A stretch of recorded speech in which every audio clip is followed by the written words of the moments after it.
예수님의 마지막 당부란 제목의 말씀으로 은혜를 나누려고 합니다. 아버지는 누구인가? 라는 작자 미상의 글을 읽다가 가슴이 뭉클해지고 눈시울이 붉어지는 그런 경험을 했습니다. 내용이 조금 긴데 요약을 하면 중간중간을 읽어드리면 그런 내용이더라고요. 아버지는 누구인가? 아버지란 기분이 좋을 때 헛기침을 하고 겁이 날 때 너털 웃음을 웃는 그런 분이다. 아버지는 이중적인 태도를 곧잘 취한다.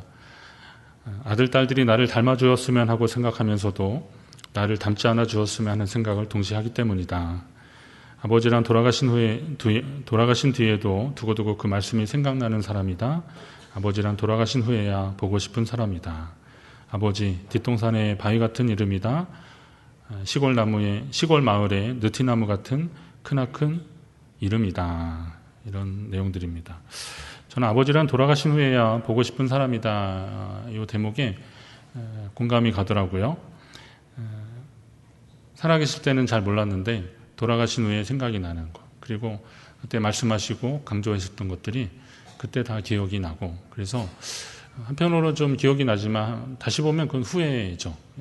그때 조금 더 아버지 말씀을 좀 새겨 듣고 또 아버님 말씀에 대답이라도 좀 잘할 걸, 그런 생각도 들고 그랬습니다. 오늘 말씀을 준비하다가 연관이 되어서 인용을 하였는데, 예수님이 생전에 말씀하신 내용들을 아마도 제자들은 예수님 십자가에 달리시고 부활하시고 승천하신 후에 그제서야 생각나고 깨닫게 되고 그랬을 것입니다. 아마 그때 몰랐던 것이 참 아쉬웠고, 그때 알았으면, 그때 깨달았으면, 예수님 말씀하실 때, 예수님 생전에 말씀하실 때 알았으면, 이렇게 대답이라도 좀 할 걸 하는 그런 아쉬움들이 있었을 겁니다. 오늘도 예수님이 지금 제자들에게 무엇을 말씀하고 계신지를 한번 봐야 됩니다. 그 시점이 언제냐면 가룟 유다가 주님을 팔러 나간 후입니다. 주님이 빵 조각을 이렇게 건네주니까 그걸 받고 가룟 유다가 밖으로 나갔는데 밤이라고 그랬습니다. 유다가 나간 다음에 31절, 오늘 본문이 시작되는 그가 나간 후에 예수께서 이르시되 지금 인자가 영광을 받았고 하나님도 인자로 말미암아 영광을 받으셨도다, 이렇게 말씀하고 계십니다. 저는 이 대목을 우리가 잘 보면 의도한 것은 아니지만 예수님은 자신과 제자들 사이에 영적인 장애물이 제거된 후에 진리의 말씀을 선포하고 계십니다. 이 대목이 조금 우리가 잘 봐야 될 부분입니다. 오늘 예수님이 제자들에게 이렇게 말씀을 하시려고 할 때 가룟 유다가 그 자리에 계속 있었으면 오늘 이 말씀을 제대로 다 하지 못하셨을 겁니다. 이게 가룟 유다 개인적으로 좀 아쉽지만 그는 그의 선택을 하고 그렇게 나간 거기 때문에 어쩔 수 없는데, 여러분 한번 가까운 사람들하고 있을 때 정말 마음에 있는 속인 이야기를 할 때 그 이야기를 했을 때 같이 들어줄 사람들이 누군지를 한번 생각하지 않습니까? 만약에 이 사람이 이야기를 들었다가 이게 퍼지게 되거나 그럼 괜히 구설수에 올릴 것 같으면 그 사람이 있는 데서 말 안 합니다. 그리고 정말 나를 믿어주고 나를 이해할 만한 그런 사람이 있을 때 사실은 말이야, 그러면서 자기 속내를 이야기하는 거죠. 오늘 예수님도 그런 방법을 지금 택하시는 거예요. 가룟 유다가 나간 후에 예수께서 이르시되, 그러면서 이제부터 예수님이 본격적으로 제자들에게 하고 싶은 말씀들을 하고 계시는 겁니다. 그렇다면 나는 주님의 사역 가운데서, 하나님의 역사 가운데서 함께 있어도 될 사람인가, 아니면 제한시키는 사람인가를 점검하셔야 되는 거예요. 나는 하나님의 말씀이 전해지고 하나님의 말씀이 행해지는 데 있어서 같이 동참하고 나로 인하여서 하나님의 역사가 더 풍성해지는 그런 역사가 일어나고 있는가, 아니면 나로 인하여서 하나님의 역사가 제한되고 있는가. 우리 교회가 하나님이 기뻐하시는 그 역사를 향해서 하나님 나라를 위해서 나가는 데 있어서 도움이 되고 그리고 함께 동역하는 그런 교회 되기를 주의 이름으로 축원합니다. 우리는 모두 그런 마음으로 하나님의 일에 함께 동참하는 자들이 되어야 하는 것입니다. 오늘 여러분이 서 있는 곳, 그리고 여러분이 말하는 것이 주님의 뜻이 이루어지는 것이 되기를 우리는 소망해야 됩니다. 하나님의 역사를 가로막는 자들이 아니라 하나님의 뜻을 이루어드리는 삶을 살아야 하기 때문에 그렇습니다. 오늘 그런 관점으로 말씀을 좀 보려고 합니다. 이별을 구하시더라고요. 오늘 예수님이 지금 제자들과 그 전에 좀 암시하는 그런 대목들이 좀 몇 번 있었지만 오늘 본격적으로 예수님이 이별을 구하십니다. 구약을 읽다 보면 구약의 인물들의 그 마지막 시간들이 있어요. 창세기 뒷부분에 보면 야곱이 자기 아들들을 불러놓고 그들을 축복합니다. 그들을 하나하나 축복합니다. 뭐 아마 순서대로 들어오기도 하고 그랬을 것 같아요. 그래서 그 야곱이 축복하며 그들을 위해서 기도해주고 예언해주고 그러는데 그의 마지막이 왔기 때문에 그런 겁니다.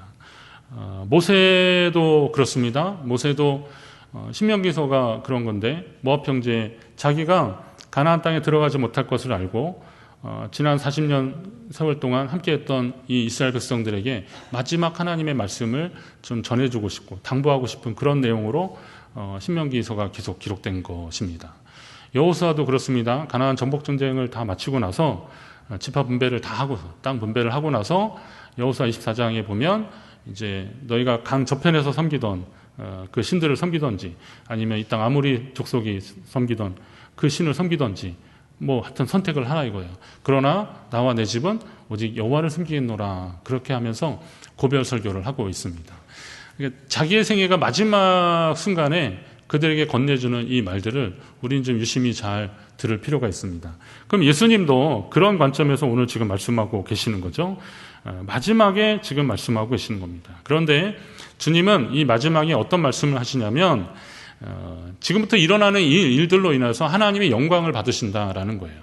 그건 우리가 알고 있는 예수님이 십자가에 달려 돌아가시는 일들인데 그 일들로 인해서 하나님의 영광을 받으신다는 겁니다. 그러면 예수님이 십자가에 달려 돌아가시는 그 일 자체가 하나님의 영광 받으시는 일이냐? 저는 그거라기보다는 더 정확하게 우리가 본다면 예수님이 죽기까지 순종하심으로 하나님의 뜻에 복종하심으로 그렇게 하심으로 하나님의 영광을 받으신다는 거예요. 우리가 하나님께 영광 돌린다, 하나님 영광 받으시길 원한다 그렇게 보통 말하지 않습니까? 근데 그 영광은 어떤 거냐면 우리가 순종함으로 하나님이 받으시는 것들이 영광이라는 거예요. 여러분이 순종하심으로 하나님이 받으시는 거. 근데 오늘 예수님은 어떻게까지 순종하신 거예요? 죽기까지 순종하셨다는 겁니다. 한번 같이 하겠습니다. 죽기까지 순종하셨다. 죽기까지 순종하는 거예요. 저는 이 죽기까지라는 것을 이제 두 가지 관점으로 봤습니다. 일단은 죽기까지 자기를 죽음을 감수하고라도 자기 생명을 내어 걸고라도 하나님께 순종했다라는 것이고요. 또 한 가지는 죽기까지 어떤 기한을 말한다면 죽을 때까지 순종했다는 거예요. 오늘 예수님의 순종은 우리가 알듯이 자기의 생명을 내어 던졌다 그러니까 이게 버린 게 아니잖아요. 자기의 생명을 다해서 하나님께 순종하셨던 거예요. 그런 순종을 통해서 하나님이 영광을 받으셨다는 거예요. 얼마나 귀한 일이겠습니까?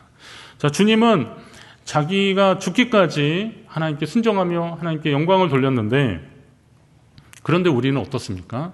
우리는 내 사정도 하나님이 몰라주신다고 하나님 내 사정도 몰라주신다고 그렇게 투정하고 불평하고 그러면서 주님 앞에 나오지 않습니까? 그리고 우리가 하는 기도는 뭐뭐 해달라는 기도가 참 대부분이더라고요. 뭐뭐 해달라 하나님 뭐뭐 해달라고 해주옵소서 이런 기도 많이 합니다. 간절히 하나님의 은혜를 바라는 것은 맞지만 그러나 우리는 하나님께 뭔가를 좀 얻으려고 하는 기도들이 참 많더라고요. 그런데 하나님이 정말 기뻐하고 원하시는 기도는 그것을 좀 넘어서 하나님 앞에 결단하고 헌신하는 기도를 더 기뻐하실 거죠. 그럼 어떻게 해야 돼요? 무엇을 하겠습니다. 뭐뭐 하기를 원합니다. 이렇게 하나님 앞에 헌신과 결단을 다짐하는 기도가 우리의 기도가 되어야 할 것입니다. 어려울 것 같아도 감당하기 쉽지 않을 것 같아도 순종하겠다고 하는 기도와 함께 실천이 우리 가운데 일어나야 한다는 거죠. 그렇게 되면 그를 통해서 영광을 받으신 하나님이 그를 그냥 두지 않고 그를 영광스럽게, 그를 영화롭게 하시는 것이 하나님의 원칙이더라고요. 오늘 예수님이 오늘 32절에 말씀하신 게 그거예요. 만일 하나님이 그로 말미암아 영광을 받으셨으면 하나님도 자기로 말미암아 그에게 영광을 주시리니 예수님이 받으실 영광에 대해서 이야기를 한 건데 이건 다시 말해서 예수님처럼 죽기까지 순종하는 자들에게 하나님 주시는 영광의 복이 무엇인지를 다시 한번 주고 계시는 거예요. 그것이 때로는 어렵고 힘든 것 같고 감당하기 어려울 것 같지만 그러나 주님처럼 그렇게 순종하고 믿음으로 나아가면 하나님이 우리에게 영광을 주실 것이라는 거예요. 여러분이 그 영광을 다 누리시기를 주의 이름으로 축원합니다. 주님이 이별을 구하시면서 이 놀라운 축복의 비밀을 우리에게 알려주고 계시는데, 그렇다면 이 비밀을 우리가 좀 잘 알아야 되는 거죠. 하나님께 순종할 때, 충성할 때 하나님이 그로 인해서 우리를 영화롭게 하신다. 이건 우리가 많이 들었던 것인데요, 다시 한번 좀 새겨 들어야 되는 겁니다. 그러면서 하나님께 순종해야 될 것이 과연 무엇인지를 구체적으로 말씀하시는데, 이제 새 계명이라는 이름으로 오늘 우리에게 주고 계시는 겁니다. 새 계명을 주는데 서로 사랑하라. 이 사랑으로 서로를 섬겨주라. 그러면서 말씀하고 있는 겁니다. 자, 이런 이야기는 우리가 많이 들었을 겁니다. 그러나 때로 우리가 가지고 있는 사랑에 대한 많은 지식들이 주님의 이 새 계명, 이 사랑에 대한 제한을 두고 있다는 것도 우리는 알게 되더라고요.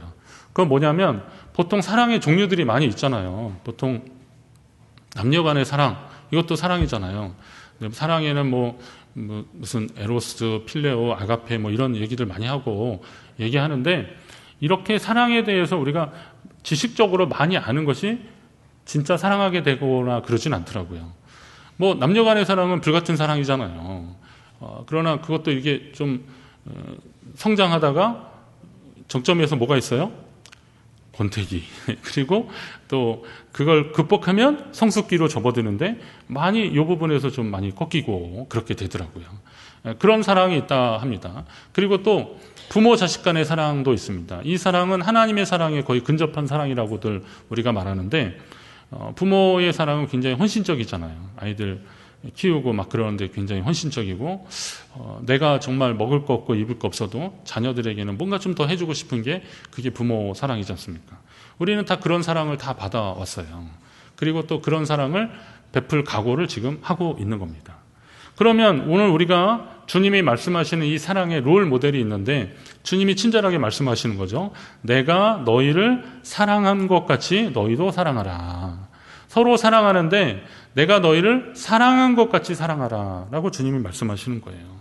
결과적으로 성도는 이 사랑을 실천함으로 하나님의 자녀다움을 이제 나타내고 증거하는 건데, 이건 뭐냐면, 그들이 이제 우리가 주님이 우리를 사랑하신 것처럼 우리가 서로 사랑하게 되면, 35절에 너희가 서로 사랑하면 이로써 모든 사람이 너희가 내 제자인 줄 알리라, 그렇게 말합니다.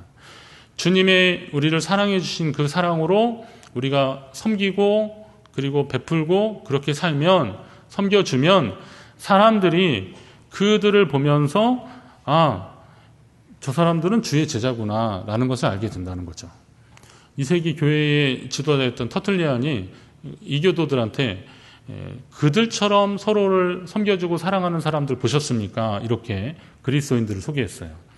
저 예수 믿는 사람들처럼 그렇게 서로를 섬겨주고 사랑하는 사람들을 보신 적이 있으십니까? 그런 사람들을 보았습니까?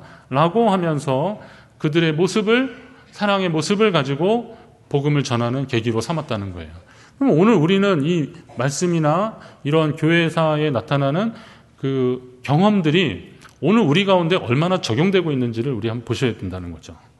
오늘 우리가 사랑한다라고 말을 하지만 사랑이 느껴지지 않고 사랑이 경험되어지지 않는다면 오늘 우리는 진정한 사랑 가운데 있느냐라는 거예요. 오늘 우리의 사랑의 모습을 통해서 복음이 증거되는 통로가 되고 계기가 되어야 되는데, 그러지 않는다면 과연 우리는 진정한 사랑을 배우기나 했나라는 생각이 드는 거죠. 그렇다면 그 사랑은 어디서 오는 걸까요? 우리의 경험과 지식이나 그리고 내가 알고 있는 그런 생각들, 내가 하고 있는 생각들로 인하여서 그 사랑이 오는 것일까요? 그건 결코 아니라는 겁니다. 결국은 사람의 경험이나 지식이나 힘이 아니라 하나님이 주시는 것으로 사랑해야 한다는 거예요. 사람의 힘이 아니라 성령을 의지하며 사랑하는 자들이 되어야 한다는 겁니다. 예수님이 자꾸 어디를 가신다고 제자들한테 이전에도 몇 번 말씀하시고 유대인들에도 얘기하시기도 하고 그랬는데, 제자들에게 이제 이런 말씀을 하시니까 그 가는 길에 제자들은 지금은 올 수 없다. 그러나 나중에는 올 수 있다. 이렇게 좀 알쏭달쏭 말씀을 하시니까 베드로가 물어보는 거예요. 아니 도대체 어디를 가시는 거냐고. 주님 어디를 가시는 겁니까? 오늘 36절에도 주여 어디로 가시나이까? 이렇게 질문을 합니다. 그러니까 이 질문 끝에 예수님들이 이렇게 주고받다가 베드로가 결국 선포하는 게 뭐예요? 주를 위하여 내 목숨을 버리겠다고 그렇게 말합니다. 주를 위해서 내 목숨을 버리겠다. 자신 있게 말합니다. 저 인간적으로 보면 베드로의 이런 말들은 참 멋있는 것 같아요. 아니 주님, 다른 사람들 다 주를 부인해도 저는 죽기까지 주를 부인하지 않겠습니다. 이렇게 막 말하더라고요. 또 우리가 적어도 뭐 너희는 내가 가는 길에 너희가 올 수 없고 또 그 길은 아무나 갈 수 없다. 그렇게 얘기하니까 내가 죽음을 불사해서라도 그 길을 따라가겠다고 주님 앞에 이렇게 다짐하는 거예요. 그럼 적어도 3년을 따라다닌 제자 입장에서 예수님께 이 정도 말도 못합니까? 여러분 한번 생각해 보세요. 아니 3년 동안 그렇게 선생님하고 이렇게 주는 그리스도시요 살아계신 하나님의 아들이라고 이런 고백도 했던 그런 제자 입장에서 제가 죽어도 주님 부인 안 하겠습니다. 이 정도 말도 못 하겠냐고요. 할 수 있어요. 하죠. 그런데 문제는 이것이 우리의 감정이나 우리의 생각에 의해서 그리고 분위기상 하는 거하고 진짜 하나님의 말씀대로 순종하며 내 생명을 걸고 주님 뜻에 따라가면서 주님 섬기는 거하고는 분명한 차이가 있다는 거예요. 우리는 주를 섬기는데 즉흥적이고 순간적인 감정으로 감당하지 못할 말들을 하더라고요. 하나님과 교회를 위한다고 말은 멋있게 할 수 있죠. 그러나 행동이 뒤따르지 않는 말들은 능력이 없는 거예요. 여러분, 말은 하는데 그 말과 함께 행동이, 실천이 같이 동반이 돼야 이게 능력이 되는 거잖아요. 우리가 이제 성실이라고 할 때 그게 말한 것이 이루어지는 게 성실이잖아요. 그러면 언행이 일치되는 게 이게 진짜 오늘 우리가 이게 온전해진다. 이게 지금 제대로 되는구나 라는 것을 느껴지는 겁니다. 요즘 우리 그 사회의 지도층들한테 우리가 많이 실망하는 게 그런 거잖아요. 평소에 말한 것과 행동이 다르기 때문에 실망하는 거예요. 우리 인간이 연약하기 때문에 어쩔 수 없어. 적어도 그 사람만 아니면 좀 어떻게 좀 해봐야겠다. 이런 생각. 오죽하면 그 정도까지 양보하고 또 누구는 괜찮은 것 같은데 실제 이렇게 또 보면 또 거기에 나타나는 연약함들 때문에 우리 많이 실망하잖아요. 근데 알고 보면 사실은 다 그런 요소들이 있어요. 우리 삶 가운데 그런 요소들이 있는 거죠. 그러나 주님의 방법으로 우리가 따라간다는 것은 그런 것을 극복하고 따라가려고 노력을 하는 거예요. 지도자들한테 실망하는 것은 내 안에도 그런 모습이 있기 때문에 적어도 저 사람만큼은 그러지 않기를 바라는 마음으로 우리가 기대하는 마음들이 있었기 때문에 그게 무너져서 속상하고 그런 거죠. 저는 그런 의미에서 제가 서 있는 이 자리가 굉장히 부담스럽습니다. 그렇다고 목사 못해 먹겠네 이러면 또 그거 가지고 못하겠다고 했으니까 하지 말라고 또 그러실까 봐 제가 그런 말은 안 하겠는데요. 자 보세요. 설교가 어려운 거는 설교대로 살아가는 게 어렵다는 거라는 걸 제가 한번 말씀드렸어요. 설교한 사람의 행동들이 어떨지를 어떻게 하는지 두고 보자. 이렇게 나쁜 의미로 두고 보자가 아니라 한번 좀 보고 싶은 호기심들이 있는 거죠. 그래서 설교제에 대한 기대감들이 있는 거예요.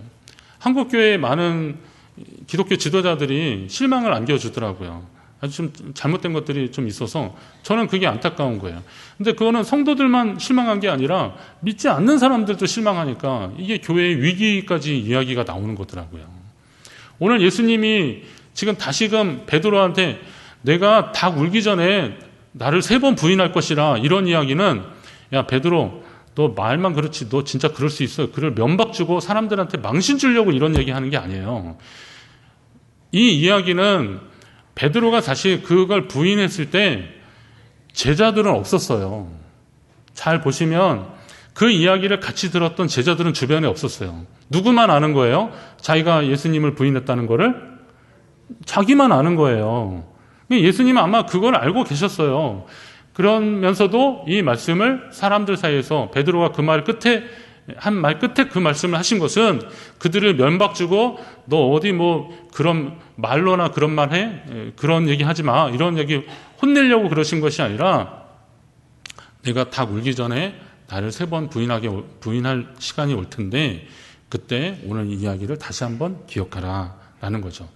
다시 말해서 나의 연약함, 남자답고 패기에 있어서 내가 죽어도 주를 부인하지 않겠다고 그렇게 말한 베드로였는데, 그것은 결국은 자기의 능력으로, 자기 마음으로, 자기 감정으로 그렇게 했지만 결국 그것에 제한점이 있다는 거죠. 결국은 뭘 의지하라는 거예요? 하나님 주시는 힘과 능력을 의지해라 라는 것을 다시 한번 깨달으라는 거예요.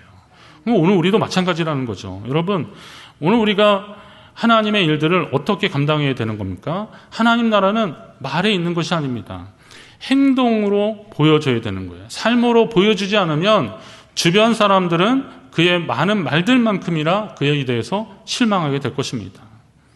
솔직히 말해서 예수님처럼 우리가 누굴 사랑할 수 있겠습니까? 그거 사실 쉽지 않아요. 예수님처럼 누군가를 그렇게 자기를 죽이는 사람한테 저들이 무슨 일을 하는지 알지 못하니 저들을 사해달라고 그렇게 기도하기까지 사랑하실 수 있겠습니까? 예. 예수님이 말씀하셨던 그런 내용들이나 이런 것들을 그대로 우리가 실천하면서 살기가 쉽지는 않은데도, 내가 너희를 사랑한 것 같이 너희도 서로 사랑하라 라고 그렇게 말씀하신 예수님의 뜻은 뭐냐면, 적어도 목표를 바로 두라는 거죠. 우리의 목표를 세상에서 사람들이 보는 것으로 뒀다가는 안 된다는 거예요. 죄송하지만 장기동 목사만큼 사랑하셔도 안 되는 겁니다. 왜냐하면 실망할 수 있으니까.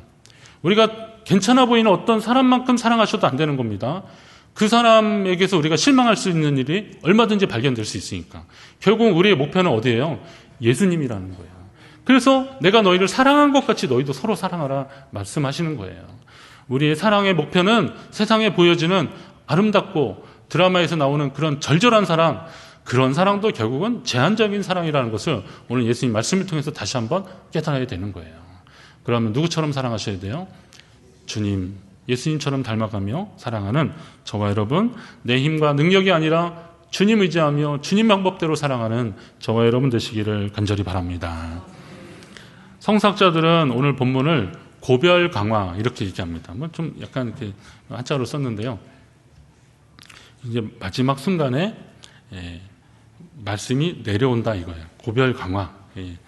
산상순이란 말도 사실 성경에 있는 말은 아니잖아요. 근데 산에서 말씀하시니까 이제 가르쳐 주셨으니까 산상순이라 그러는데, 고별 강화, 다시 말하면 고별 설교. 아까 말씀드렸던 모세나 여호수아나 이런 사람들이 마지막 때 했던 것처럼 오늘 예수님도 생애 마지막 순간에 정말 하고 싶으셨던 그 얘기를 하시는 건데, 그 이별을 고하시는 중요한 순간에 우리에게 마지막 당부하시는 게 뭐냐? 서로 사랑하라는 거예요. 우리 안에 이 사랑이 충만하기를 간절히 바랍니다.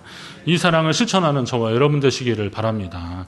그 사랑의 모습으로 인하여서 우리 안에 있는 사람은 물론이고 우리 밖에 있는 사람도 하나님 사랑의 모범을 보고 또 그 사랑 때문에 우리와 함께 주의 자녀되는 역사들이 계속 일어나기를 주의 이름으로 축원합니다.